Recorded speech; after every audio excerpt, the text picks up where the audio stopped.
Okay,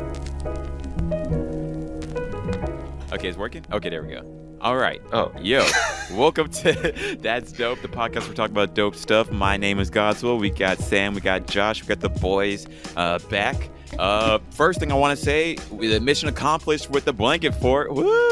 And I gotta thank the boys. You guys came all the way to LA and like helped put this thing on, and that meant a lot.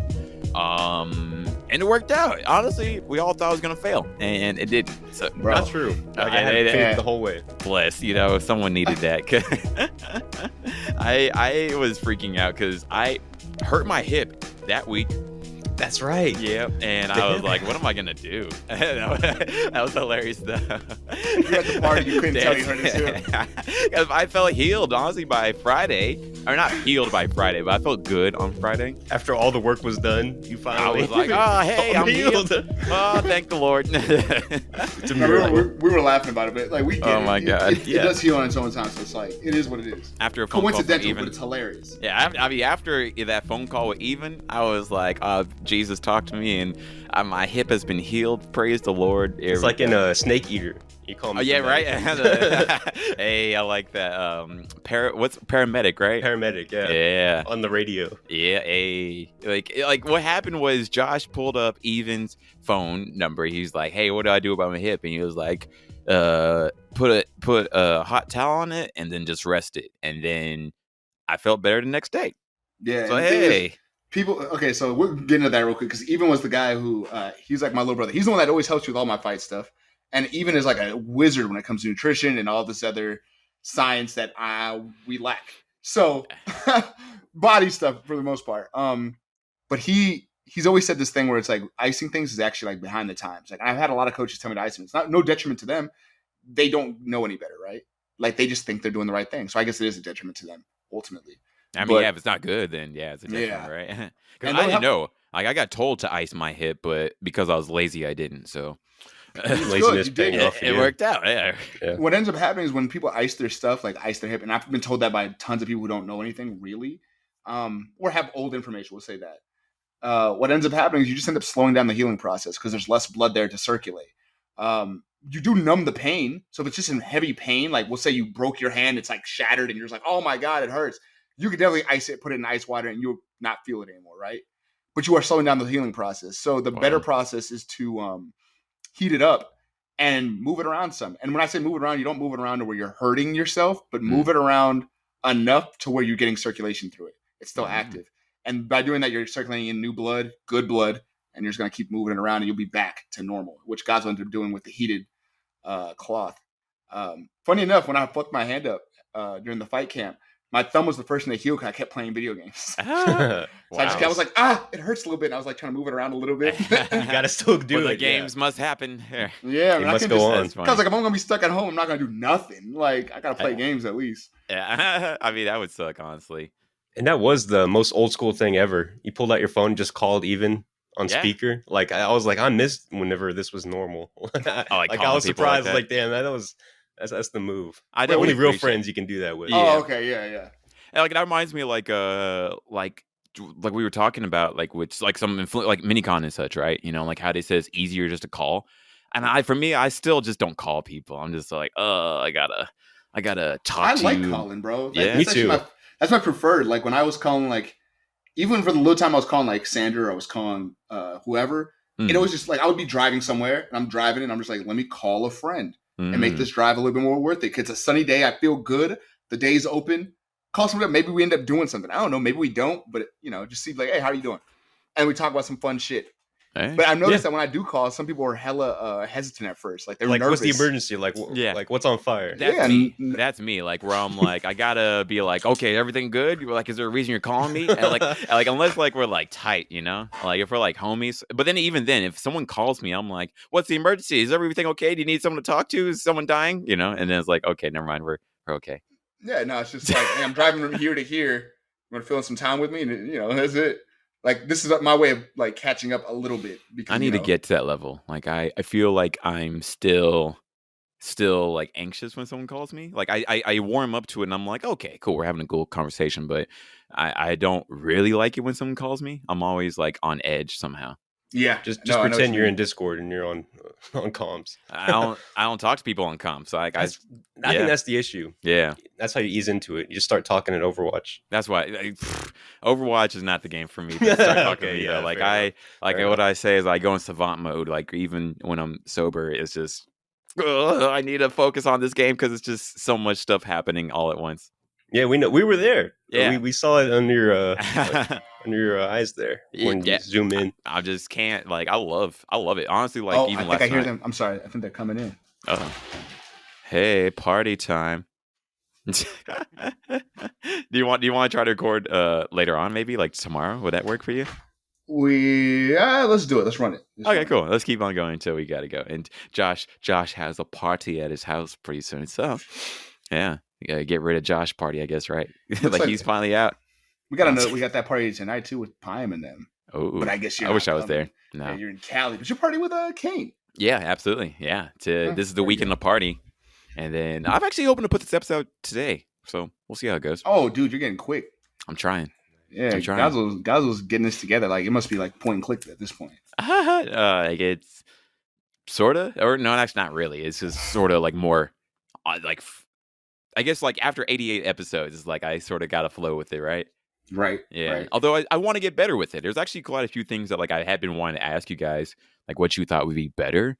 Just like different design choices and such, right? Yeah. Wow, this is like a work meeting of sorts, right? I was like, "Are you talking to us? Or are you talking I know, right? Like I'm talking. I'm pretty much just talking to you guys. I was just like, you know what, screw it. Like this is what like how we just talk. In fact, we were just talking about like some stories of the party that we probably can't talk about here. Someday we're gonna get to that point where we can just say shit and everyone's gonna have to just deal with it. I mean, yeah, we're gonna be too big, and they're gonna be like, "I don't like the way you said." They're gonna be like, "Shut up." It is what it is, right? You can't cancel me today. Yeah, we're not there yet. We're not at that status right now. It's not gonna be nice with these boys. Yeah, we're not saying shit about nobody. What? Not us. No, we're good people. But and you know, realistic. He smells terrible. Not playing. No. Although I really did appreciate you guys like being in LA. Like this whole like it. If it wasn't for you guys, I think it would have gone crazy. You know, like I think like I was really stressed about the party, and it was really cool. Like that, you guys were able. That was cool. Nobody said anything about it. Yeah, right. Cool. Try to cover up the camera. I was like, should I be natural? I do want to say hi to Helen though. Oh well. She's chilling. She just came back from a convention. That's pretty cool. Nishi Fest. Oh yeah, that's today. Yeah. We did they're doing it like more often now. Like because we went to the one in October, right? Yeah, then, I was like, they're doing a spring version. Yeah. Cool. Yeah. Mm-hmm. So. Yep, they're doing it again this weekend, but a one-day con that they've been doing in Dallas, started by my old boss, Justin Rojas. Oh, that was his? I should have went. Damn. I like supporting that dude. He's cool. Yeah. Very interesting times. So, I mean, yeah. And then, it was a fun time. It felt like I do wish that you guys could have stayed over at my spot, but it is what it is. I just need to sleep somewhere. That was really what it was. No, we're all bougie adults now, so just is. We got to have our own beds, or at least like a little more than half of a bed in a way, right? That's weird. I wonder why. With your hip on the floor. Let's talk though. I did want to say this. I want to talk. I'm gonna give you a subject right now. We're gonna go into it. All right. Mm-hmm. Female protagonist for manga and anime. I found one that I really fuck with. Yeah. And I want to hear where you're at with this shit. Yes. Oh my gosh. Okay. Yeah, I know who you're about to bring up. Yeah. Oh yeah, you know who I'm about to bring up. Yeah. Uh-huh. So Dandadan is like my new favorite manga right now. Bro, it's becoming my favorite manga right now too. Like I am so won over by this manga. I just started 3 days ago, and I'm like 4/5 of the way done. Like I'm caught up at least, Yeah, it's banger. If you plan on reading it, whoever might be listening, if you are planning on reading it, it's going to be on the Viz app, but you're going to have to go on the desktop version or the web browser. Just go through the web browser. So you can be on your phone, but you have to go through the web browser. If you do it through the app, it won't be there because of age limitations and things like that. But it's dope, and I don't want to say what it's about really because I want to say what it's about. It surprised me every step of the way. I was like, absolutely. Oh wait, what? I think it's okay to because I told some people to read it this morning too. And at least I say the first thing that happens because so much happens. It's yo, what is happening? So the premise The premise of this is like there's like this really nerd boy, you know, he doesn't talk to anyone, like he really likes aliens, and then there's like this delinquent outcast girl, all right, and she's the best, honestly. She's the best. She's the best, right? Momo is her name, right? Momo, guys. Yeah, the guy's name is sort of a secret. It leads into like a big joke inside of it. But what happens is like this girl, like she's a delinquent, like she's really cool. Like almost like badass, like whereas like she's like sort of a punk in a way. Yeah, the beginning of the story, I think her boyfriend has to do her wrong. Yeah, remember, he's like abusing her somehow. He's like, we're not gonna have sex then. Fucking like I don't remember what he said it, and she clocked that man across the face. And I was like, you know what? Normally I'm not for violence, but fuck you, nigga. Yeah, and I appreciate her. So what happens is like these two unlikely people like start talking to each other, and then they challenge each other to go to like a haunted house. Like she challenges the guy to go to a haunted house, like a haunted tunnel, and then like the dude challenges her to go to like a place where UFOs are seen, right? Okay. And then they go individually to these spots, right? And they're on the phone with each other the whole time, like and just see a ghost just some random dare for some reason, right? And then like what happens is that they both get captured, but like the guy gets captured by like a ghost, and then the girl gets captured by aliens. Okay. Yeah, and then they both get like powers somehow. Oh, no, you're going too far. No. I gotta let you know. I want to let you know what happens, but like they get powers, and then what happens is like what starts off this chain of sorts too is that like the ghost steals the guy's dick.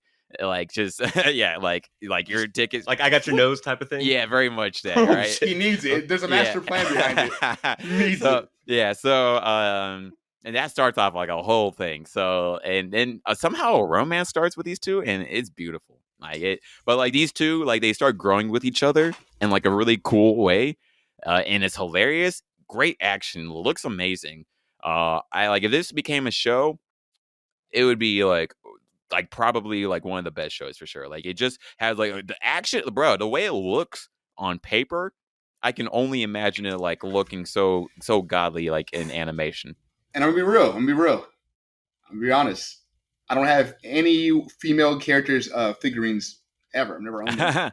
And it's not because of misogynistic, it's because most of the female characters I think suck outside of like Sailor Moon and stuff like that. Yeah, that's a bigger conversation. We were bringing this up because we need to bring up like the whole conversation. But yes, you would get that. I would get that chick and her grandma for sure. Absolutely. And grandma. Her grandma's also. Those characters, those females are full on characters. Yeah. Like, they do so much. They both like have personalities that are very like just like this is a person. Yeah, and I like it so much. It's hilarious, bro. Like it's hilarious, and then the characters like are very well one designed, and then two, they have great design. Honestly, like where like they actually feel like full-fledged people. And then that brought up like a whole big conversation with me and Josh like the other day because we don't really have like a lot, at least me and you, like there's not a lot of female characters that like I'm in love with, you know? Right. Like especially in anime.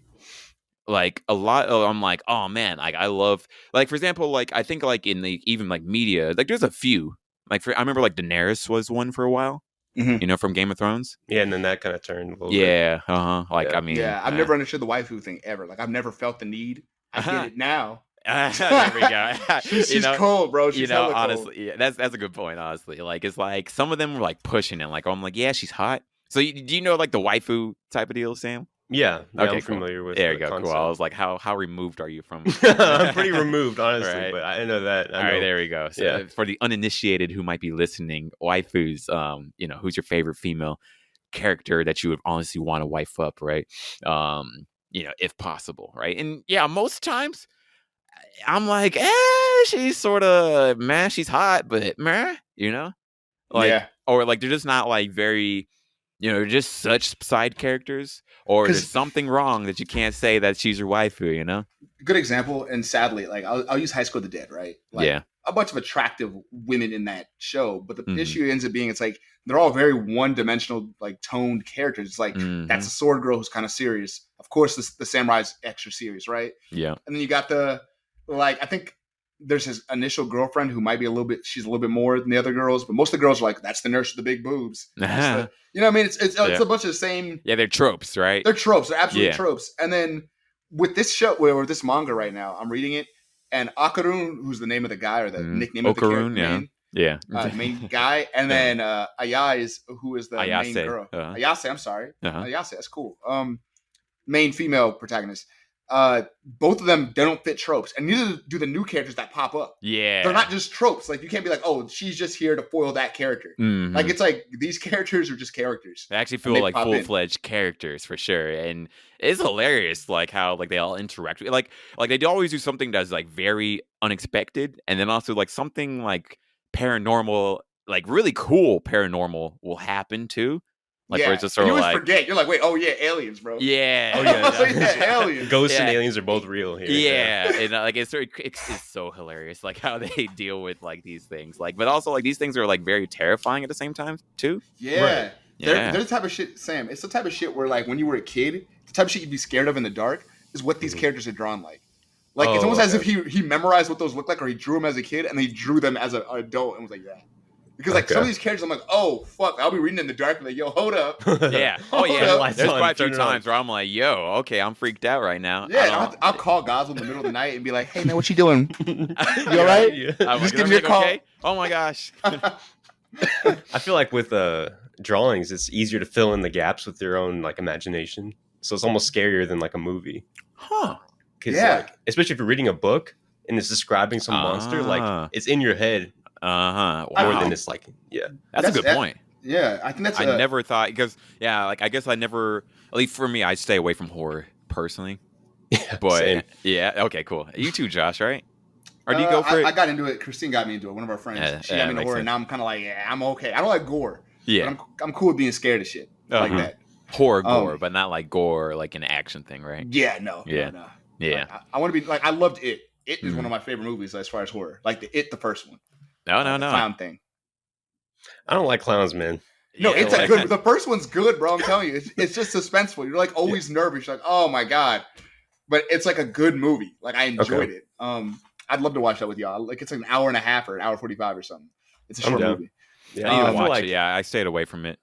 I feel like there's so much unexplored in like horror. Yeah, like, there's really good horror that I've heard people praise. A lot of it, but I just haven't gone into it. Yeah, go ahead.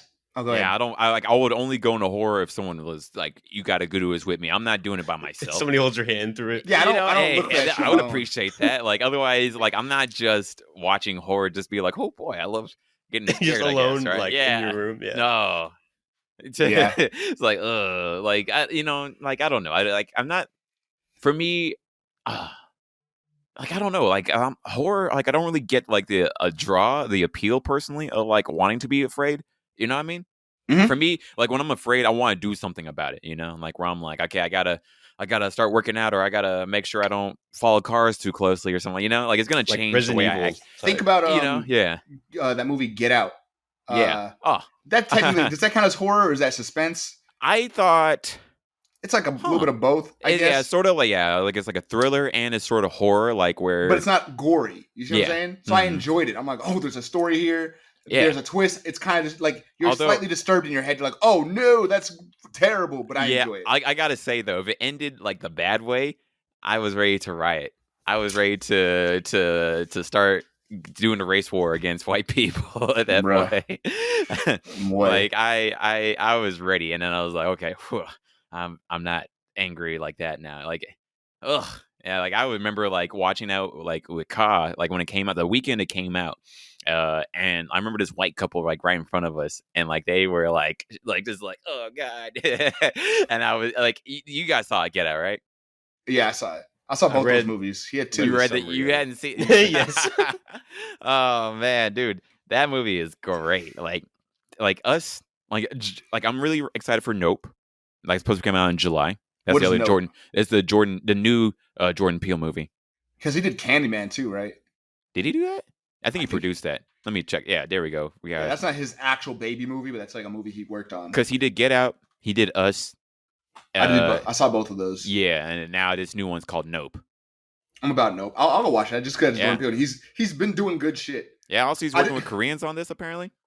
Oh, fire! Yeah, nah. I think like he has like a Korean cast or something like that. Like something big, and also I think like I have no clue. I don't know anything about it. I just know it's coming out, and it's Jordan Peele. Yeah, this goes into another point where we're like, what was it? You said Jordan Peele, come out with this movie. People were always trying to credit the production team with like all this crazy stuff, like the creators with stuff. Like I remember when Us and Get Out came out, people were like, "Hey, you know that he did this, right? Like the Lucky Charms are supposed to signify how." White people or colored people are supposed to be separate from their milk. I remember that. They people did that with everything. And I think that was like one of the only things that he like, there's a video that you can find on YouTube of him being like talking about all the little tweets that people put out to him. Oh yeah, he did that. Yeah, he did it. And he was just like, I don't know what you're talking about. Like most of the shit, he was just like, those are just Lucky Charms, my guy. I don't know what that is. Maybe.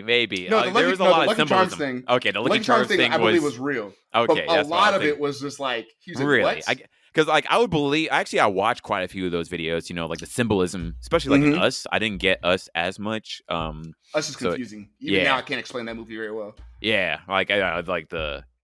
It was a lot. I was like, yeah, the dualistic. Like it was a lot. And the weird like Batman Begins voice acting, like the way they kept changing their voices while they were talking. Oh yeah, it kept taking me out of it, bro. I was like, oh boy, this is lame. I can feel that. I'm in a room full of white people. I'm like, yo, you gotta stop. This is this is making us look weird. They're like, every black person does this now.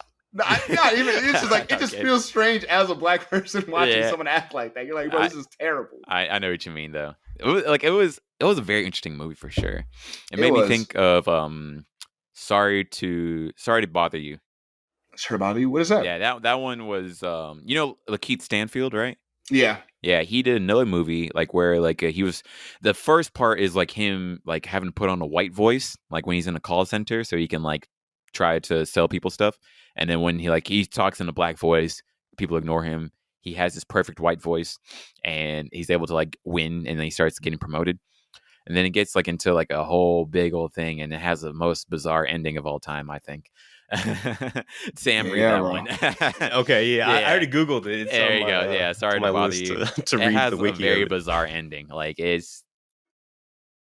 I like the artwork for it. Yeah, like it's interesting. It's very, but then it just gets more and more very weird as it goes.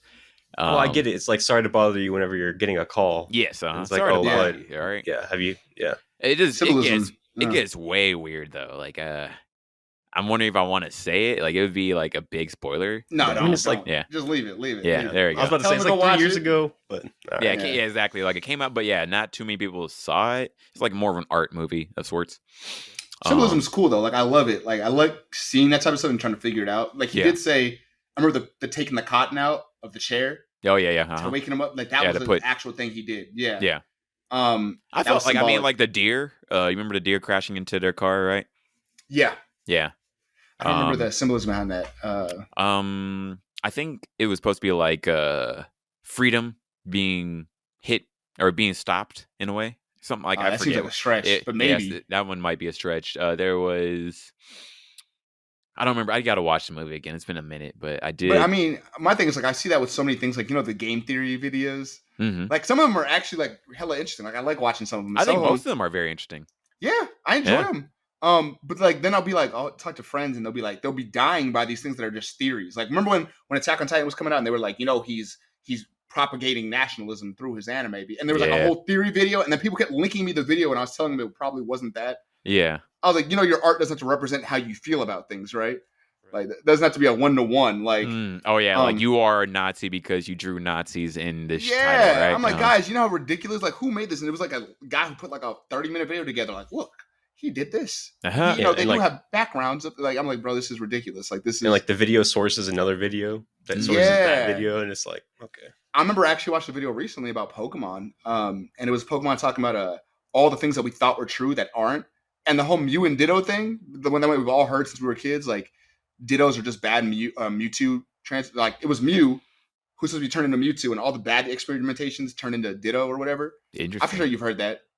Never heard that. No, I never heard that either. Wow. New lore. Yeah. That's a pretty big one. Standard prevalent one. Yeah. Pokemon conspiracy theory. Yeah, that was pretty much proven to not be true. And it was who was it?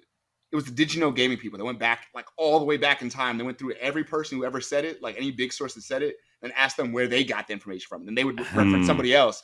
And there's a thing called like a reference. It's essentially a reference paradox where someone will say something, And then when you ask them who referred it, it's just another referral. And when you get to the bottom line of it, it's like, I don't remember. They get it from like nowhere. Yeah. Or like they hear one person just misquoted something and it like comes out of nothing. It's crazy. I can't remember how it all works, but it was interesting. Yeah, there's a lot of that with like disinformation stuff, especially in, current events like with Ukraine. Someone will post a tweet that says, "Oh, local sources say that this happened," and someone will quote that tweet, and then there'll be enough quotes of the tweet they'll make a news full news. Local source, but the source has gone nowhere. Yeah. Exactly. Although, so you have news sometimes articles. you have to follow like that, but at the same time, it's like that's not the best way, especially for something like this. You would hope that like the big news sources would actually. You'd hope. The BBC reported on the Pokemon creator being autistic. And he was like, guys, I'm not autistic. Like the BBC and a bunch of people reported that. And everyone was like, look, he's doing it for the kids. And he's like, hold up. Like, what? he had to send them a cease and desist. Like, yo, guys. Like, yo, I'm not just saying Pikachu. No, that's crazy. Like, that's. And it turned into one of those referral loops. Everyone was wild. just like, well, this person said it. And this person said it. And then it went back to like one lady who said it. She's like, well, I heard it from this magazine. And the magazine was like, we don't know. We just write stuff. What do you expect? I swear I heard it somewhere. Yeah.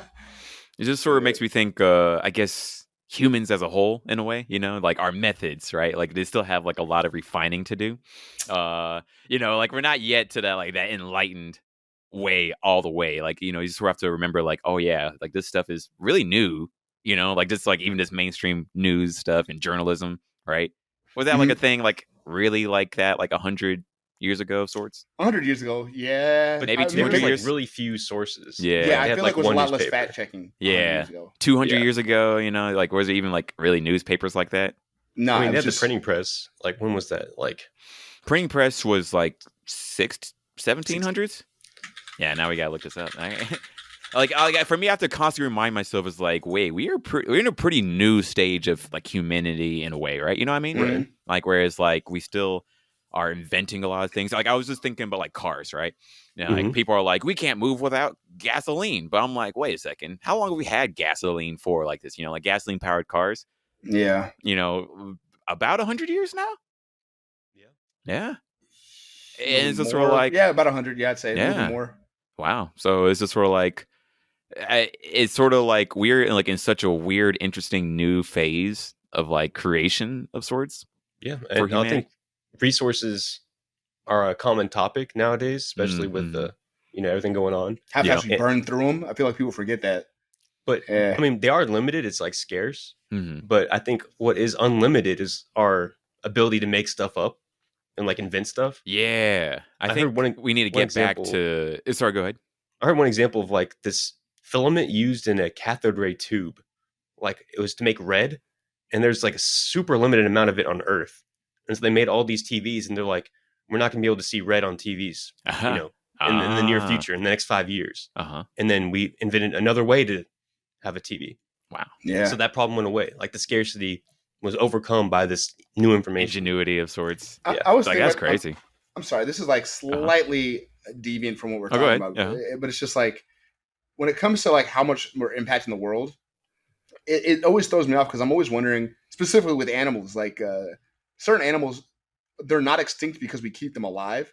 But I'm like, shouldn't we just let them go? I know we're affecting the planet on a certain scale, but I'm like, maybe that animal's not supposed to be alive anymore.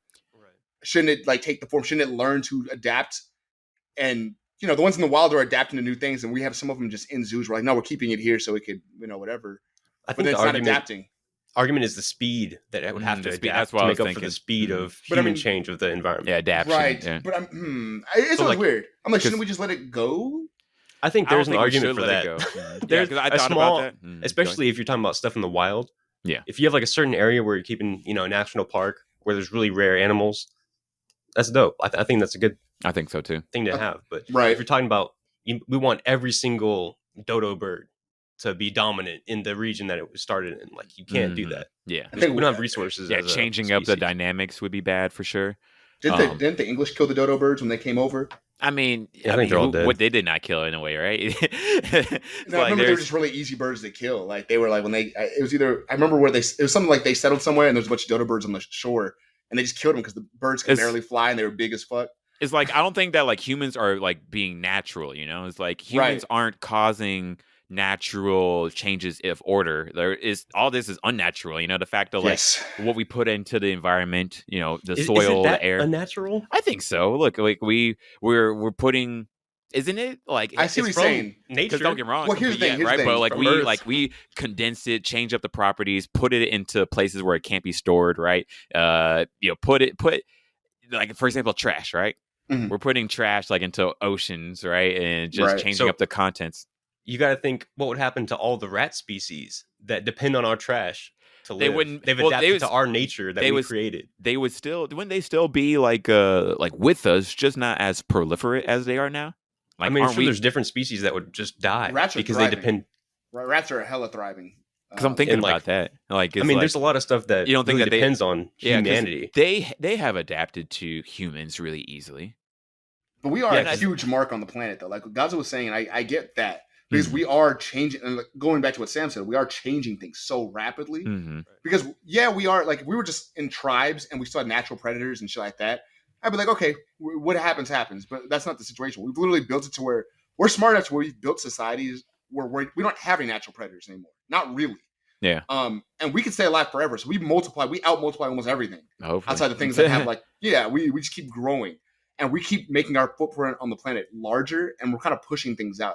So I think like it's almost like a guilty thing, or maybe it's what we're supposed to do to maintain these other animals and keep. There's a lot of beliefs, that say one way or another. Yeah. I think because I could follow like where someone would be like, oh, you couldn't keep up with humans, you deserve to get extinct in a way, right? And it's a Christianity thing, I think, especially where they say, oh, well, the earth is given to us as humans. And like we're supposed to use. We're supposed to be responsible. I feel like we're supposed to be responsible. Good stewards. For it. Exactly. Instead of this. But they're still they're kind of ours. It's about like dogs and stuff and like cattle. Like there's people that say you shouldn't slaughter cattle. You shouldn't raise them, and you shouldn't basically treat them like a lower species. Mm-hmm. That was another Christianity. thing. It's like a certain doctrine that says you should and you have to survive. Wow. I remember India does that thing with cows where it's a little bit more of a sacred thing. I can't remember all the reasons why. There's a couple, certain Indian cultures anyway. But that actually went into something we talked about in like our last podcast where we were talking about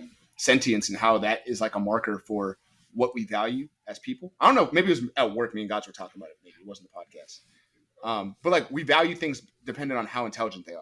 Whether or not that's the correct way to look at it, because intelligence resembles us, and we value things that resemble us, like dolphins, things that we could see ourselves in. We're like, he's just doing this. Anthropomorphize. Yes. I mean, that's a big part of why certain cat species exist and dog species, because we as humans, we see their features as human features, like on their face. Yeah. Mm-hmm. So when they make an expression, we think, oh, well, they're making that human expression, and that's a big reason why all these species still exist, because they are symbiotic with us, I guess. I think we did talk about this last time. Maybe we did, yeah. I'm trying to remember where I was leading with that because I just lost my train of thought.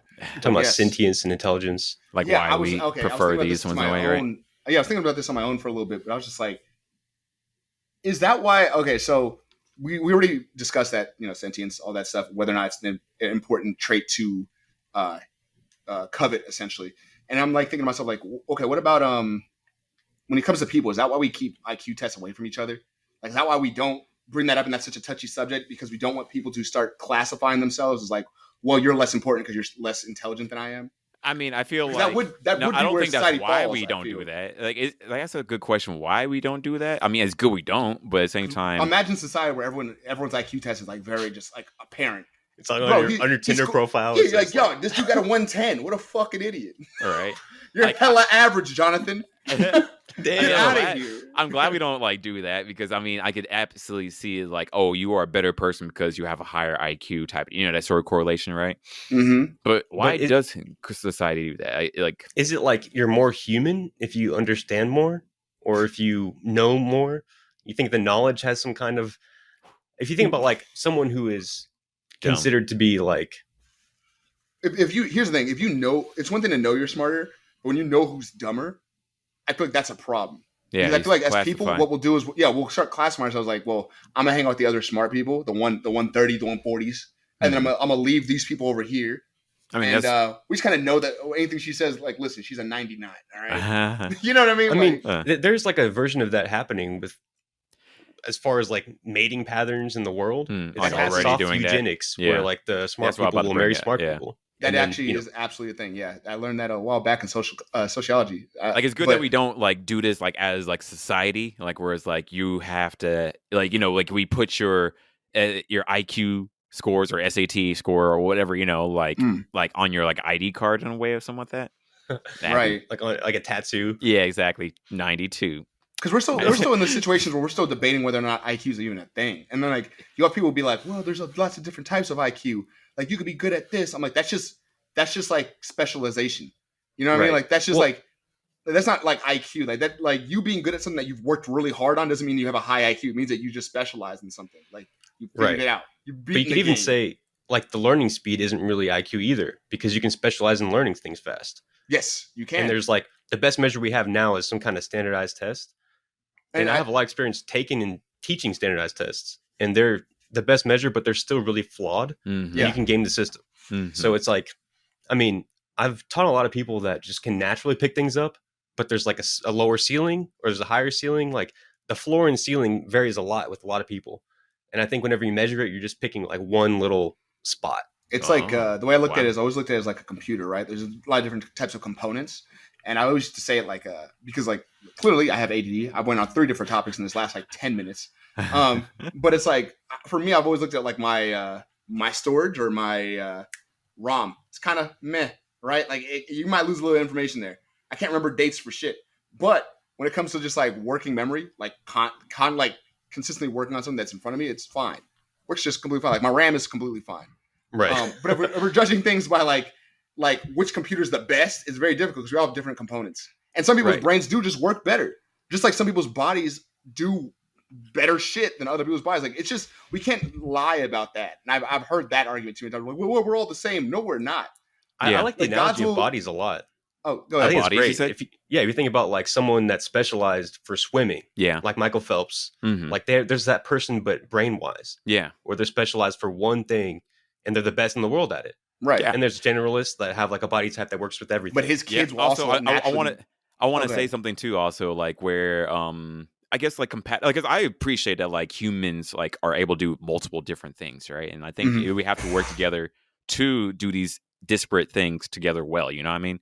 Like we need people who are going to go to space, right? As we need people who are going to stay here and just help raise kids, right? And people are going to go paint. Like I think we need absolutely that. And I think it's a bummer like when we start to forget, I guess, that we need all these different parts, like just instead of being like, this is what you want, right? The whole time. It's what we do now with artists. They don't value artists almost at all. Yeah, for sure. I mean, for me, like, cause I was thinking like, OkCupid, right? Like you have to answer these questions, right? Like I like the questions on OkCupid a lot. And for me, it was like, what type of intelligence do you value? Like, was it artistic intelligence? Was it like a social like intelligence, like where like you have like a high emotional quotient of sorts, right? Is it like not physical, but like a scientific intelligence, right? Like someone who's more minded like on those pursuits of sorts, I guess. I mean, even within like an IQ test, there's a bunch of different types of intelligence that are like official. Well, I mean, like remember seeing like some Sorry. shape. It's like an L from a Tetris, and like they rotate it, and they're like, is this the same shape? And you have to you have to 3D view it in your head. I can't do that. It's a spatial awareness, but not spatial. It's spatial awareness is with your body. There's another one, spatial something. But I mean, essentially, when I think of intelligence, you think of like the way I've had it broken down, because I used to watch a lot of these videos just to figure out what the hell was going on. Like, people kept trying to. There's a lot of different videos trying to explain what it is, and it's always like just like again, like when we go through the references, they always list a reference and be like, "Oh, that guy isn't qualified to say anything." And like I kept realizing, I was like, "That guy doesn't know what he's talking about." There's always dead ends. I wouldn't say that. Yeah, there's a lot of dead ends. I'll say that. Not that he didn't know what he was talking about, but there's a lot of dead ends, and this is the conclusion he reached. The most base that I could find was that it was like cognitive ability. So, and I say cognitive ability, like it's not that people can't learn. Like some people have way better SSD cards than I do, right? They can memorize. Jerome can memorize every song after hearing it one time. He knows all the lyrics. He knows every single lyric. Like, he's like, bro, you're saying it wrong. You're doing the wrong. And I'm like, whoa, how did you even know that? I heard that song one time last week in my car. You know what I mean? He's like, I played that for you. I don't even know that. Yeah. But it's just like, it doesn't mean that he's, and this is no judge of Jerome. It's just like, then it comes down to like, if you give him a situation, can he figure it out? That's a whole different thing. One's just memory, and the other one is like actual intelligence, like working your way through problems that are at hand. Batman is a good example of that. He's considered the highest intelligence person in the DC universe. And remember, if you give him prep time, he will figure it out. He will figure out how to beat you. Right. That's intelligence. Like that's IQ. What IQ is. Like there's different aspects of your brain, memory, working memory, whatever it might be. And I mean, like even when you were looking at the OkCupid thing, it's one of those things where I see a lot of people say that, but they're like, well, it's artistic intelligence. That's just called creativity. Right. That's that part of your brain. For me, that's why like I think like rather than calling it intelligence, like we have to like break it down to like, I guess, adaptation, right? Instead of intelligence, right? Creativity instead of artistic. Yeah, she's very artistic. She's very creative. So that's a part of my brain that's not as developed, maybe. It still goes to the point of like, what type do you value most, really, I guess, right? Like, whereas like, is it like the adaptability? Is it like a understanding like tough subjects? Is it comprehension? Comprehension for sure, right? Like, I guess it's like what type of, but also it's still like a depth to it. I think like overall it's like we value like a depth into something, right? Like rather than, and I think a depth is like is intelligence as a whole, right? Like, are you able to like go down into like a sort of way of using your brain, like of comprehending or an analysis or that makes sense. I know you've listened to Abba and Preach before. Yes. And I would say Abba probably not that I don't know anything about it, he probably has a high IQ because he can hear a situation, and look at all the blind spots before most normal people can. He'll be like, did y'all think that maybe this and this? And everyone's like, oh fuck, no. And it's because like our brains are not thinking like all these extra. We're just thinking like we heard you and we might see something. But then some people can really break things down. Like when I always like to bring up Da Vinci, where Da Vinci was just like, bro, this society is fucked. Have y'all not thought about none of this? And they're just like, shut up, Da Vinci. You're talking too much again. Get back to painting. He's like, I got these plans for a new tank that we can build. Shut up. Like 15 seconds are up. Yeah. Hey, it's the year 1500. Like, I don't know. He's like, they weren't interested. You know what I mean? But he was clearly ahead of everybody else. Yeah. With like Da Vinci, his mind was like really built for a different time period. Or like maybe it was for that time period. It was ideal. Yeah. But I mean, if you think about, I know I brought this up before, but like, what if your body is made for intercepting football passes? Mm-hmm. And then football doesn't exist. It's 1500. Yeah. What are you going to do? You probably be a farmer. Yeah, exactly. Yeah. And the thing is, I don't think same people thing happens with your brain. Yeah. But generally, the people who run our social systems are people who are rich. And the fastest way to get rich, I mean, one of the better ways to succeed is to be highly intelligent if you apply it, right? Those are people who are going to get paid the most. They don't pay the people who are artsy. They don't pay the people who are even at the gym all the time. No one goes to the gym and like, yo, you 315 on that bench press? Hey, that's a raise. I'm gonna give you a couple. Like they don't pay you over that. You have to have like a different intelligence to be able to use your skill in a way that benefits you. Or the right opportunities, right? You know what I mean? Yeah, either top. Well, I mean, even then, like opportunities. I think you can make opportunities, especially now. Maybe back then, maybe not as much, but even then, now was for sure. The golden age. The absolute golden age. Like if you're not making money, if you are working out and you're not making money off of that, that's on you at this point, right? In a way. I mean, to an extent, but it's still being like, I would say it's being lucky. Like I remember Kim Kardashian said this thing recently where she was like, yo, you just got to work hard. And if you work hard, you'll be successful. That is like, a lie. They can't, wait. That is a... I mean, I think there's truth of it in like where we are too, right? It's like you're rolling the dice and eventually if you keep rolling it, you'll get a crit. Yeah, you have to keep rolling the dice, I think, rather than hoping that it's gonna like land on you, right? You know what I mean? You can't do it once and be like, you'll highly increase your chances. What I'm going for, like I believe that, but there's a lot of people who have worked harder than me in my life, and they still aren't even where I'm at now. True, let's be honest. Although at the same time, you're down to do okay. Because I am down to do the work, but we don't know their situation. I don't know like why such and such didn't make it at the same time. Like, because I have to think about myself. It's like, how come I was able to make it, right? Like, in many ways, I'm constantly thinking like, how did I make it? It's a combination. You worked hard. I'm not taking that away from you, and I think that's where a lot of rich people get defensive immediately. I believe that you worked hard sometimes. Some people, not you did. Yeah, for sure. But it's like on top of that, it's like there was also a couple lucky rolls that happened. Like we're born in the United States. Yes, absolutely. Born in the U.S. Did your family have money to begin with? That helps. There's a lot of things that just help, and I'm not saying you specifically, guys. I'm just saying in general. I know what you mean. Yeah, different but options and sorts. Yeah, we talked about this before, but like what rich people I've seen do is they'll do this thing where they'll take like an immigrant family and be like, "Look, that's the American dream," and they'll say some shit like that, and they're like, "If they work that hard, you can do it too." They have a coffee shop and they did this, but what they're not telling you again is like that little Asian families run the donut shop. If they when they took that loan out, if they didn't succeed, they were going to either go back to their country or it was over. Yeah, you know what I mean. So they got lucky. And let's be honest, how many businesses that happen fail within the first couple months? Oh, it's most of them. Yeah, I think it's like 90%, 95%. Yeah, it's a big majority. So like, just to be like, hey, just do it. Like, yo, just because it worked for you doesn't mean it's gonna work for everybody else. Absolutely, I mean? Yeah, and that becomes the problem. But even then, it's like, it's not like necessarily game over until you're dead, right? It's like, don't get me wrong. Like, I wholeheartedly understand what you mean. Like, where it's like the amount of luck, although like you can't like quantify like the amount of luck. Like, because I think about this all the time. Both my parents came from Africa. My dad first out of 8, my mom 12 out of 13, and they're pretty much still the only ones that like in the West. Right now, everybody else is like pretty much Nigeria, and I think about that a lot. I think about how I got to go to school, the schools I went to, right? And like how that set me up. I didn't have a choice in it, right? Nor did I like necessarily like consciously think, oh, I got to work hard because my parents did all this, not really. Yeah. I get you. Not until like later on in life where it's like, okay, I should, really. I mean, I always wanted to work hard. Luckily, that was instilled in me. I had parents. Like, whereas many people don't even have that. So I think parents are a big part of like your starting stats. Some kind of guidance, bro. Some kind of guidance is like huge. You absorb so much from them. Yeah, like kind of consciously and not. People forget how dumb we are as kids. And I say dumb. I love kids, but it's just like the thing is like our brains aren't fully developed. Like we don't make sense sometimes the way we think. We want to do what's cool. What like that's so cool. Like this is happening, and I want to be a superhero. I want to be like a football player just because it's cool. But also, you're really good at copying people as a kid. Right. So if like your dad does something really smart and he's like always really good about one thing and you copy that, suddenly you're one of the best people at this one thing. Now imagine if you don't have a dad and all you're doing is copying TV, like MTV. Yeah. Now we have a different situation. Because you are right, we're sponges, so we can absorb a ton of shit, but we absorb everything. So that's why people are so hesitant with their children, like being around things. I get it.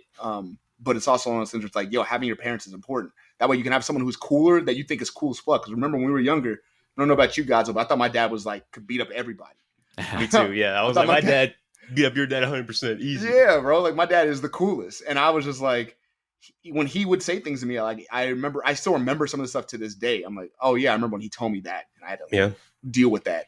It's like, oh, that person doesn't care about things like that. Like these people don't, whatever it might be. And there's a lot of correlation, like to go back to what we're talking about with tests, standardized testing and IQ, verbal especially, between parents and children. Because the parents are saying things, they're using the grammar that they learned, and then the kids are picking up and just copying it.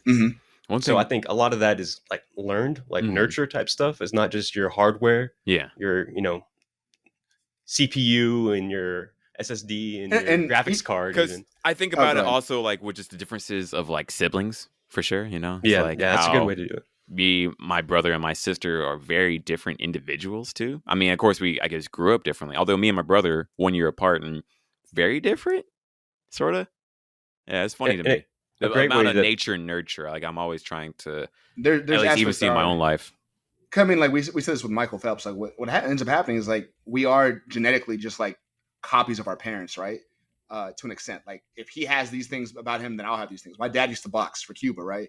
So because of that, I already have fast hands. Like my hands, explosiveness as far as my muscles are concerned is pretty fast. I'm pretty explosive as an athlete. That's not a brag. That's like just what it is because of what he put down already. Like he passed that on to me.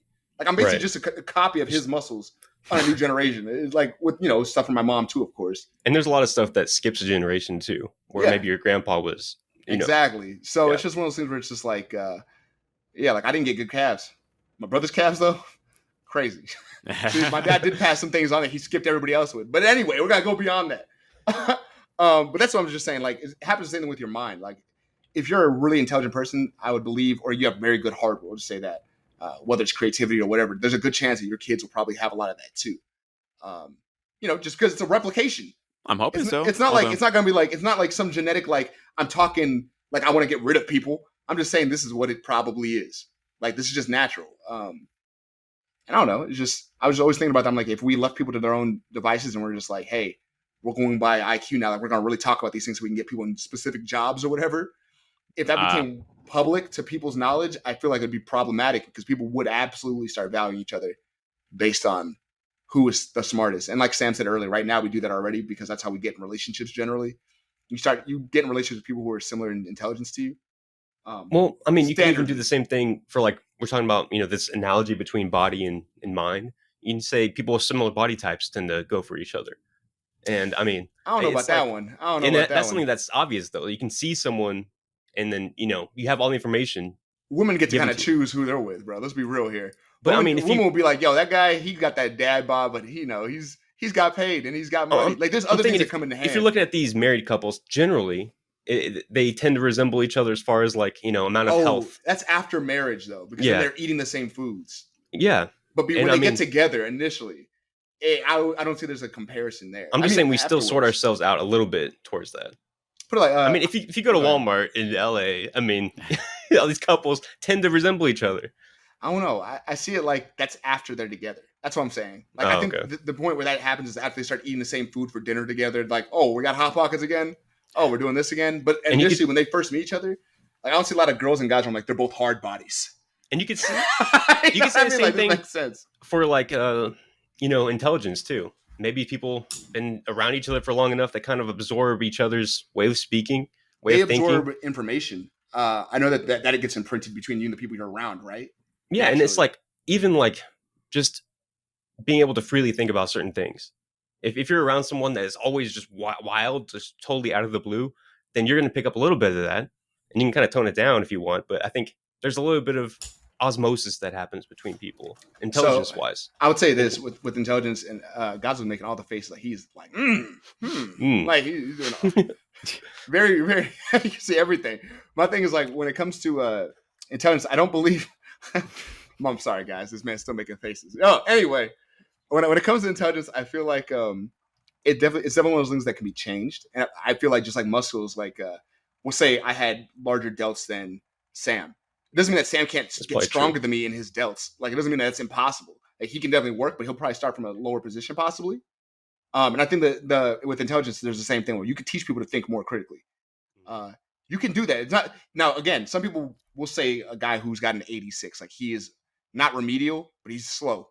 He's slower. He's below average. That's really what 86 is. He's below average. Right. That's okay. It's like he might be a really nice guy and he's below average. And I believe that if you stuck him with the right people and he heard their ideas constantly, he could go up in intelligence, like what we grade as intelligence. Like it would go up. He'd be like, well, I'm going to start applying these critical thinking skills here. I feel like that's what intelligence is. And I feel like people take intelligence, they think of it as their whole brain, but it really is just critical thinking skills. That's all it is. It's nothing else. But people apply it to like everything. And they're like, well, you're grading me as a person. Like I have a stupid brain. Like, no. Your critical thinking ability is the only thing they're grading. We're not talking about your artistic ability because I'm sure you're great at that. I'm not talking about how good you are at fucking Smash Bros. I'm sure you're fantastic at that. You know what I mean? Like, there's different things going on. We got started on this was thinking about humans versus animals and how, our intelligence is kind of what separates us from, what an alien would see as sentient or non-sentient. Mm-hmm. So can I pause real quick? Can we give a shout out to Sam Peril for being able to go back to where we started? Because nigga, I was gone. I was in a raft by myself. I got you. Let's go over there, y'all. Yeah, I had no idea. Sam said, "Josh, come back." I had no idea where we were. I'm taking notes. So. This is like where we started. I mean, I think we're almost full circle here, where he talked about, that's kind of how we were talking about Dandadan, like where like, and then also we were talking about. Damn, I'm glad we got off anime. I'm glad that was today. Just like I was AFK at that point. Disconnection. But yeah, I think it's a good thing to think about. It's good to be aware, of these things that are being measured consciously and subconsciously between people. I feel like people definitely. I think everyone thinks they're the smarter one in the room. That's one. Like I feel like here's what I remember. There's a study on this where it's like the Dunning Kruger thing we've always talked about. The smarter you are, the less likely or the more likely you are to think that you don't know a lot, and the less intelligent you are, the more likely you are to think that you know more.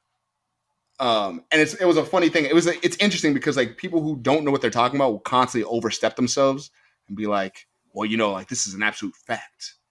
And then you get to other people, you're just like, it's constantly like second guessing themselves. And it's a lot of what's the word? Imposter syndrome. It's a lot of like, I don't know if I can actually do this. And you're like, bruh, you've been saying this your whole life. And you're like, we'll see how it goes. I'm like, this is all you know. What are you talking about? And I mean, that was really interesting to me. But I don't know. It's like I feel like there would, well, you know what?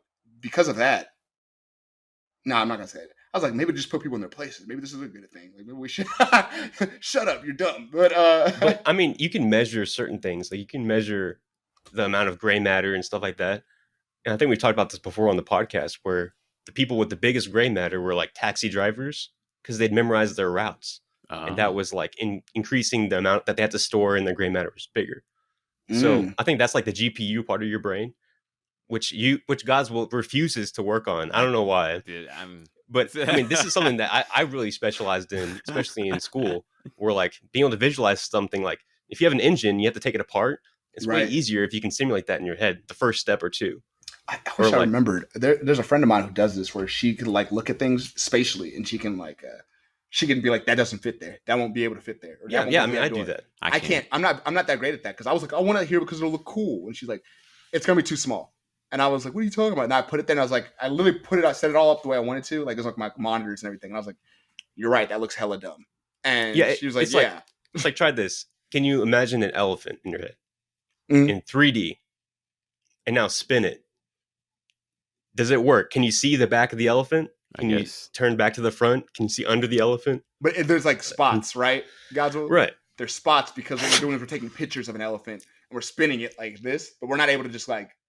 Yeah, that's what I'm thinking. I'm like, I'm not like spinning an elephant in my head. I'm like, all right, there's the under. You have a picture of this. Yeah, I have the picture of the underneath of an elephant. Not like how do I get to the underneath of it? Not like a computer camera. Yeah, thing, and your brain just keeps kind of like jumping off of it and like giving you another shot. Yeah, that's what I'm sort of thinking. Yeah, there we go. I was like, how do I describe like what's happening in my head? Because I'm not really good. Like, for example, like the only subject I ever failed was like geometry. I was like, I just didn't want to like, there's some resistance for sure to it. I'm just like, it's like a muscle. Yeah.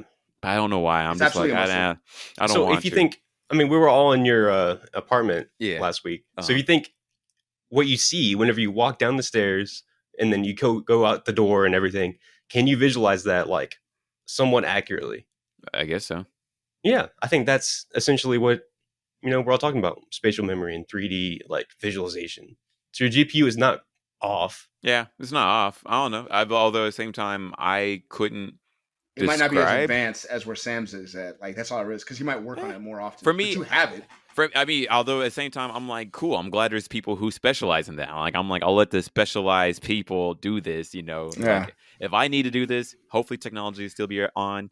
If not, and that's a good point. Yeah, like if it's not, then I'm gonna go find someone who knows how to read the stars or like remember shit. Because I'm not gonna be the guy. We have this integrated like boost to our brains that we carry around all the time, and we have access to right now. Yeah, our phones are.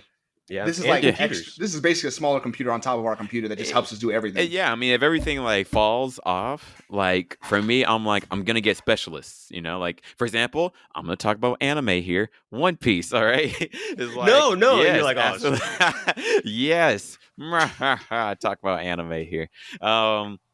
But it's like I was really inspired, like how the main character Luffy is like, I need these people so I can actually do what I want to go do, right?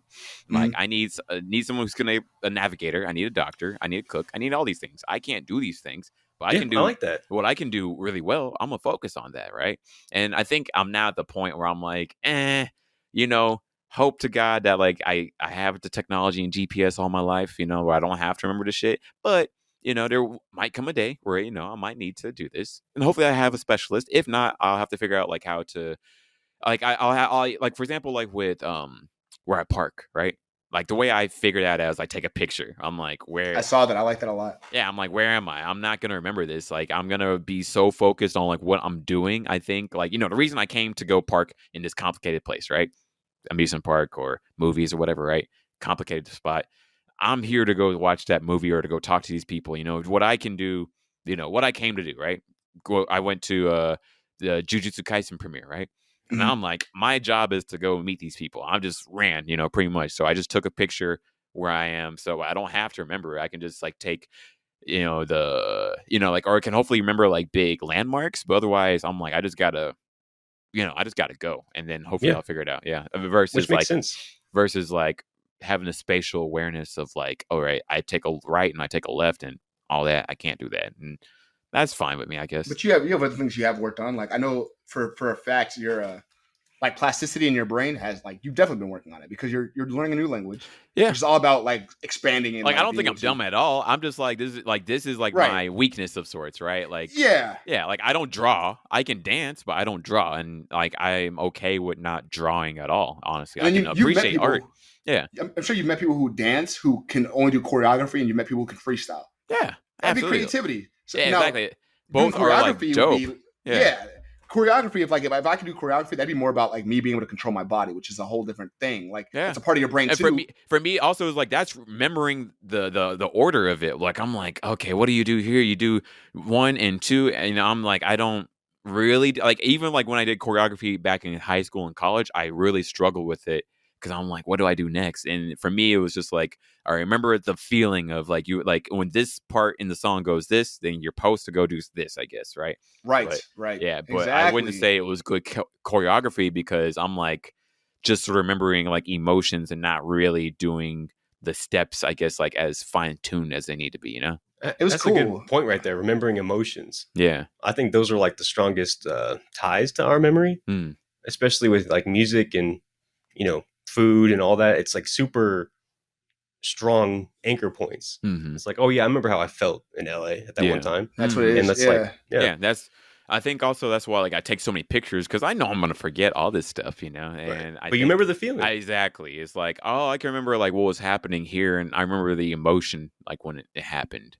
I mean, like for example, like my current phone, like it is the pictures. The oldest pictures are like when I got fired from Funimation. Like I left the job and I got a new phone because I had to give up my old phone.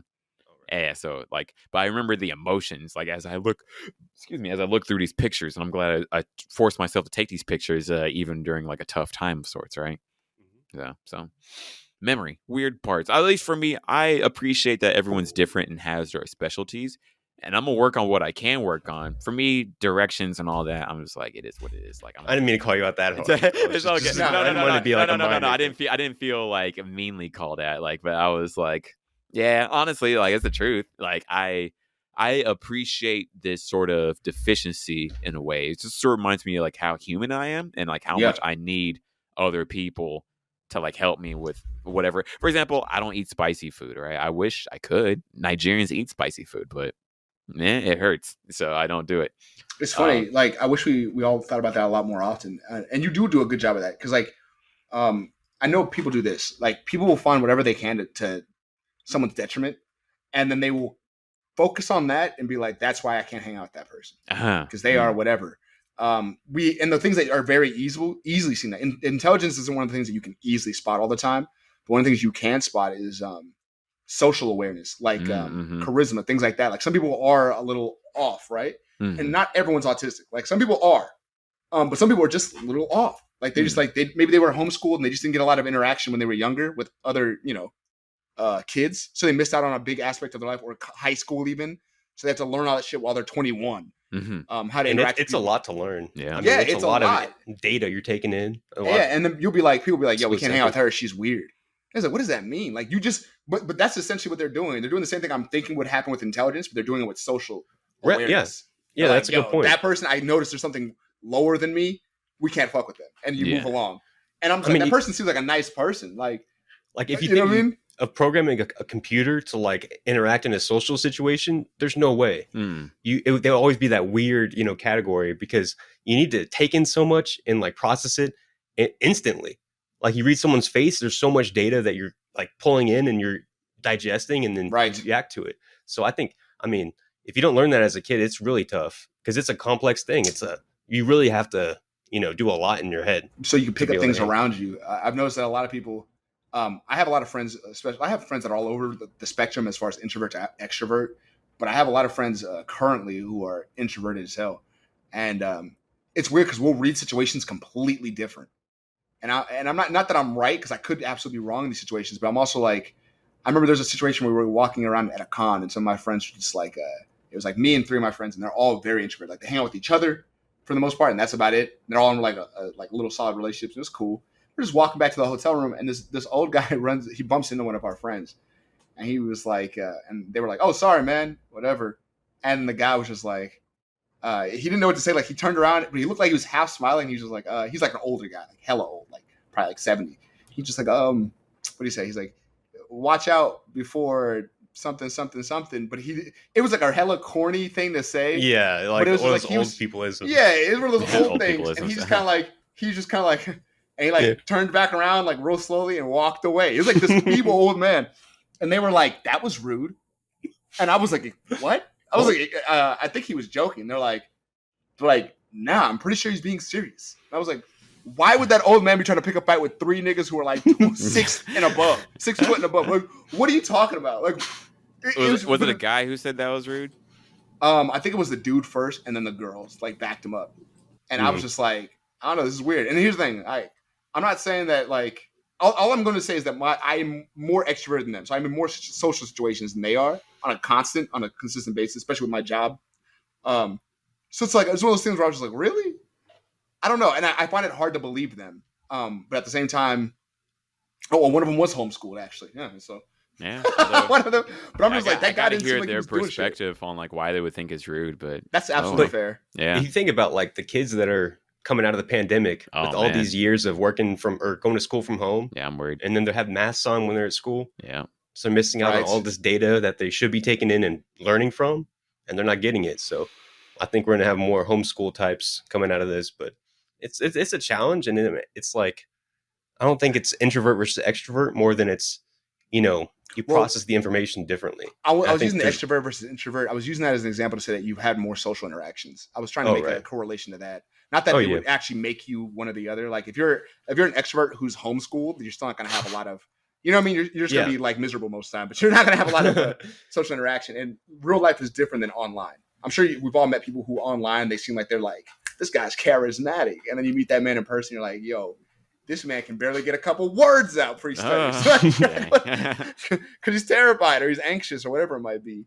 And I think maybe the outcome, instead of, there's no right answer, I think there is like a right answer. And it's kind of, if you are trying to get someone to feel a certain way, like the old guy's trying to make you guys, feel like, it's cool. Yeah, that's kind of what that communication maybe is a breakdown on his part. Mm-hmm. And I think you interpreting it the right way is like a win for you. Mm-hmm. So he was really trying to make you feel. Like, I think he was just trying to be like, it's not that big a deal. And he was making a joke. Right. And they took it 100% like this man was angry at us and about to like call the authorities.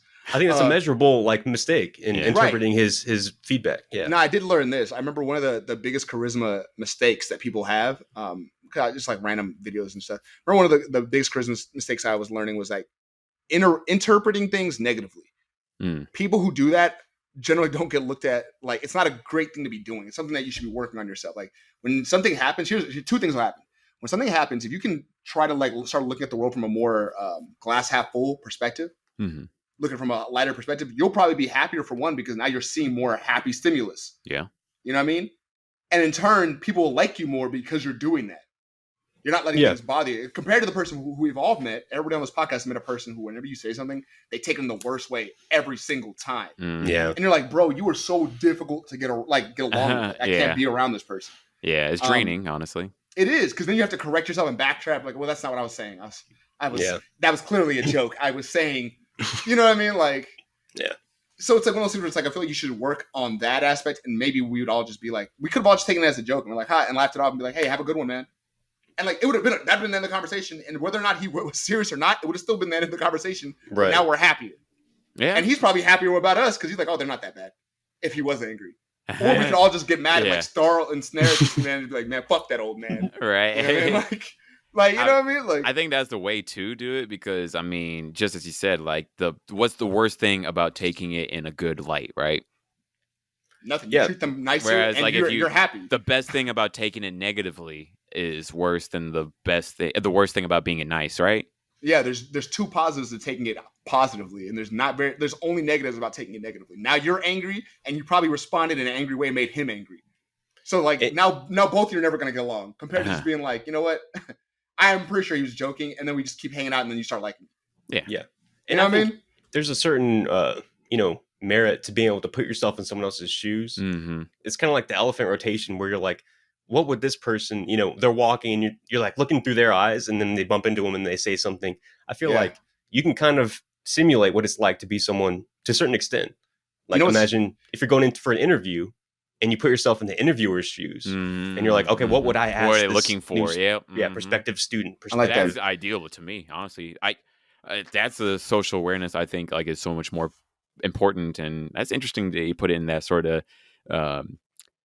I guess spatial awareness of sorts, I guess. Well, it's not the same. It's just like a same kind of skill that you can kind of work out the muscle of to be able to do it. Because it's interesting. Like and this is crazy because this happens in League, and Sam's gonna know this, and this happens in Overwatch, so Godswill might know it too.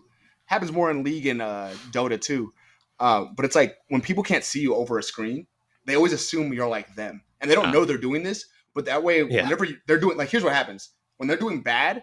They know that how they would treat someone who's doing bad. They'd be like, you're trash. So what happens is they'll reflect that on you. And when they're doing bad, they'll lash out at you first. And they're like, well, someone would fucking guard me. And we're like, dude, no one's attacking you. But they're assuming that you're thinking like they think, because that's the only way they know how to think. Right. So they apply their logic to everyone. And then they see themselves as the trash. But instead of accepting that, they're blaming you immediately. They have to blame somebody. And it's a common trap too, where let's say in the game, you're really strong for some reason. Like you got a lot of kills early. So you think that your teammates are also strong because you're not really seeing, how they're doing. Right. So it's like, it's really takes a lot to, figure out, oh, well, this guy's really struggling. I need to help him out. You want to think, oh, we should fight because we're all strong. It's something that we should all work on as people. Like, I feel like we should definitely work on taking things in a more positive way. Like, don't be angry first. That shouldn't be your first emotion. This happens when the biggest example, I think, even if you're a gamer or not, you'll understand is like driving. When you're driving and someone cuts into your lane, like we'll say you're driving, you're just chilling, listening to your music, and somebody cuts in your lane sharp and then drives a little bit and then cuts over again. And you're immediately like, yo, fuck this guy. What happened? What are you doing? Like, what are you doing? What, am I not going fast enough for you? And my nigga's just trying to make his exit over there, and he wasn't paying attention. Right. He's like, he's dead ass in the car, like, oh my god, my bad. And he's like trying to make his right turn. It's not supposed to be like taking as the worst thing of all time, the time. And you're even taking it bad, like exactly. Like even if it was like he was just trying to be a jerk, it's like, all right, let him go on his day. Like it's just like, all right, that guy got to go, and you let him go. And exactly, look at it that way. He must be busy. Yeah. Do that instead of being like, "No, I'm mad," because now it ruins your day, and now you try to go do something about this shit. Yeah, now you piss him off, and now y'all road raging with each other like it's fucking Mad Max on Highway 75. It was hella unnecessary. And it's like, oh, slow down. Oh shit, my bad. Slow down. Let him go. It's a complicated thing too. It's like body language, but on the road. Like if you don't have to you have to drive for a long time to be able to interpret, what people mean by how they drive. Right. I mean, it's not really easy because you can only see from your one point of view. You have mirrors, but I mean, if you're a new driver, you're totally lost whenever people are mad at you. You're just like, I didn't mean to get that across, but you interpreted it that way. So yeah, you can tell when someone's actually mad at you. Like a lot of times it's like literally just let it go. But when someone's actually mad, they'll try to make it known. They'll be hella apparent with, like, they'll pull up to your side window and start yelling at you and shit. You've seen that happen, I'm sure. Yeah. People are weird. But yeah, I don't know. I just think, you know what? Fucking humans are fascinating. We're just going to leave it there, bro. We're weird fucking creatures. Yeah. And I mean, it's fun to study. It's fun to think about. The facts. Yeah, bro. We have to figure ourselves out. Like, we have to really, in order to be at our highest level, we have to figure ourselves out first. And then we have to figure out everybody else around us, so we can function in a perfect harmony type thing, right? Yeah, you got to know yourself.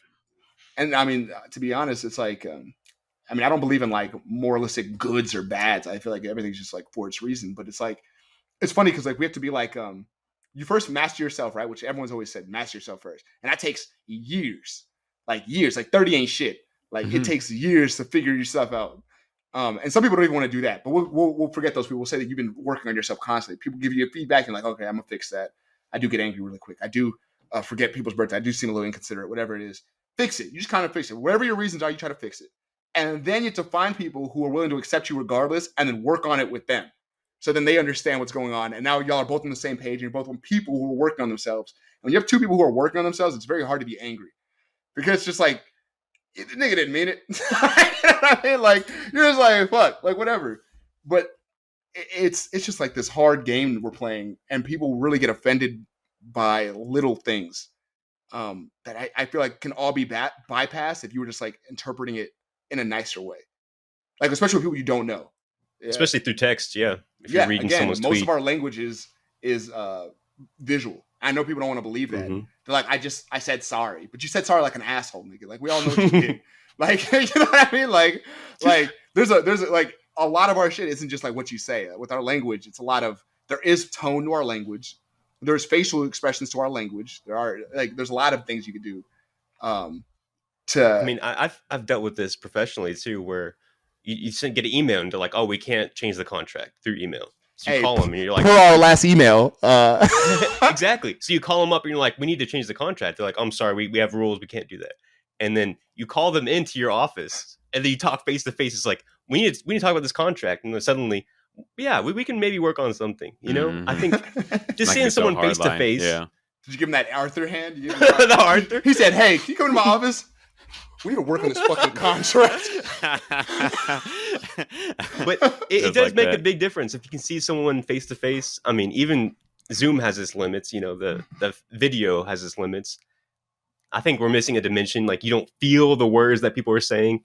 You don't like get all the cues. Potent. You can't. Like I think you can't see. Yeah, the whole... it's not as potent for sure, but it's still there. It's just not as transmissible, I guess. Right?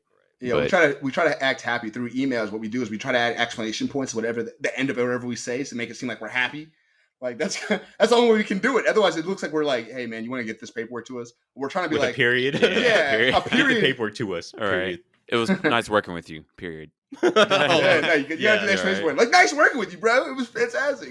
Yeah, I always feel like I'm manic inside my emails, but I am happy. Hey, there's no problems with me right now, but But you're trying to cover for the fact that someone's going to interpret it terribly. Absolutely. Yeah, you want to limit the interpretations. That's what the exclamation point is. Yeah, because you don't know how they're going to take it. That's a great point. Yeah, exactly. I did get told in the past, like, you need to say LOL more. You need to put more emojis. That I literally got told that. That's why I was like quite a few women actually, and I was like, oh my god! All right, you got a little harder, bro. I know. So that's why it's just stuck now. Like where I do mean it. Every time I do laugh, I am like chuckling to myself at least. Yeah. It's a toxic masculinity thing. I remember there was a guy who did that. One of our old landlords. I like him. But there was a toxic moment he had where he was just like he was definitely a guy who's trying to get more masculine. Like he was just presenting himself in a certain way. And he was doing his own life and shit. But he told me this when I was like 24. He's like, I was just chilling in the couch and he was just like, yeah, man, I don't know, when guys do that lol shit. And I was like, what do you mean? He's just like, when they type in lol in their text message, he's like, what kind of gay shit is that? Or something to that extent. And I was like, oh, I've been doing that my whole life. I was like, I didn't know I was supposed to be doing lols. So I cold turkey stopped for a little bit. I was just like, nah, it's lame. Like, people are looking at me like I'm lame. And then I was just like, hold up. I am lame. You know what I mean? And I was like, I first accepted that. I was like, I'm lame as shit. I'm like, I'm gonna keep doing this. I'm just gonna play my cards, bro. That's the true masculine way to do it. Honestly, at this point, I gave up on trying to be cool. I'm just like, I am who I am. Just do. You play yourself, and when you play yourself, you'll find people who like you. You know what I mean? And I think that's like standard shit, duh. But I feel like people are always trying to copy something else. I feel like all you can really do is you be yourself. And then you maximize who you are. Like that's it. I mean, that's really it right there. Yeah. It's kind of how the process works. If you're learning something new, you start by copying someone or like copying tutorials. And then suddenly like at a certain point, you figure out what you like. Mm-hmm. You can kind of build that like style, I guess, if you're like doing music or you're doing art of some kind. I think it's similar with like a personality, like you copy your parents, you copy characters as a kid, and then finally you figure out who you are. Yeah, because like that's a hard thing to answer. Someone asks you, who are you? Like what you have is like a bunch of you have a bunch of stereotypes and tropes in your head of who you are, like what kind of person you match best. But like who you are, there's like if you were asking me like, Josh, who is Josh White? Like fuck. I'm confused half the time. I'm really competitive. Like I don't know. There's a lot of shit going on. You know what I mean? It's hard to translate it into like words. Yeah, but especially in a short period of time. But like when you have a bunch of different media you can go through, you could always go to something else. Like you'd be like, oh well, I'm this type of trope generally, and it's very easy to put yourself in a box and be like, that's kind of where I'm at. Yeah. But people are so nuanced. That's the thing. We've always said that. Like there's so much to a person. Like in reality, we're not like little anime characters. Mm-hmm. Like, you know what I mean? I know we talked about like a long time ago on one of our podcasts with another guest, Josh. It was like we should have our own autobiography that you like post and people can read it and you can like read their autobiography and it's like you know someone already. Oh yeah, I vaguely remember that. I thought about that, but it's like it's still a snapshot of how you are when you wrote the autobiography. So it's not like a live thing. And it's also your perception. What is that? Is of that yourself? Yeah, you're right. That's your ego, right? Speaking of who you want to be presented as, or who you want to present yourself as. It's not actually who you are, because niggas be lying to themselves. Actually, I'm very creative. You know how it is, especially I can only say this for women because I love hiking. Pets. Their dating profiles, bro. I can only say it because of that. I love hanging with my friends. I like Netflix. I like The Office. I like always hiking. Hiking, pizza, tacos now, cats. Show me Office. all your cat photos. It's like the same person. It is the same. Like they haven't looked at like. I'm sorry. It just sounds like I'm hating on women now. I'm not doing that. I know what you mean. I feel exactly the same way. I guess here's a good spot to. No, this is not a good spot. What are you talking about? We need a better send off. I said, yo, I feel like I'm hating on women. He said, perfect. We're cutting that podcast. Like, let's shut this shit down, right? We got him, boys. Yo, you want to say something to make you look better now? That's kind of what I'm doing. Okay, go ahead. Extra. I love women. I hope you guys get all the rights. Y'all deserve it. I love my mom. I love Reed. Just start naming all my friends. Perfect. All right, Reed. Josh loves you. Perfect. Thank you guys for being on the podcast. Yeah, it's fun. It was a good talk. Honestly, like, it was a lot of good emotional awareness. We did the party. Stay tuned for what's coming up next. Hey. Right. Peace. Peace.